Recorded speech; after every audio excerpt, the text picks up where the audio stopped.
5 h du matin, l'aube pointe à peine à l'horizon, aux encablures du stade de Japoma à Douala. Ici, près de 1100 jeunes âgés entre 18 et 29 ans, venus des régions du littoral et du sud-ouest, s'apprêtent à affronter les épreuves du recrutement de 2000 commandos du bataillon d'intervention rapide BI, la garde présidentielle GP et les infirmiers diplômés d'État IDE.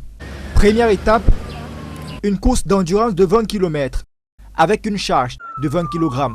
L'objectif, c'est de recruter autant que possible des commandos, des personnes qui disposent des aptitudes sportives au-dessus de la moyenne, des personnes patriotes. Peu avant 8 h, le premier candidat franchit la ligne d'arrivée située au parking de l'entrée est du stade de Japoma. Il est félicité à chaud par le gouverneur de la région du littoral. C'est un exercice qui montre une fois de plus l'option du chef de l'État de pouvoir donner la chance à tous les Camerounais sans distinction d'origine ni de race.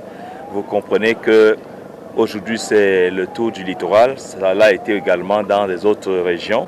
Après une remise en forme par l'ensemble du corps médical déployé sur le site, les candidats en lice vont poursuivre avec la deuxième épreuve sportive.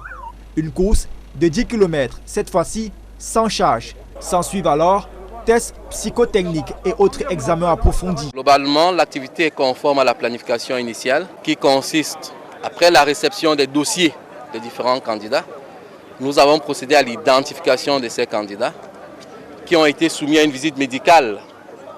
À l'issue de cette visite médicale, les candidats ont été sélectionnés pour l'épreuve sportive. Au terme de 2 jours intenses, environ 500 candidats, dont près de 300 retenus dans le littoral et 200 dans le sud-ouest, vont poursuivre leur chemin vers l'appartenance aux 2000 commandos qui doivent intégrer le BIR, la GP et les IDE en 2023. Ces aspirants commandos et bien d'autres venus d'autres régions du pays connaîtront leur sort au soir du 2 décembre prochain.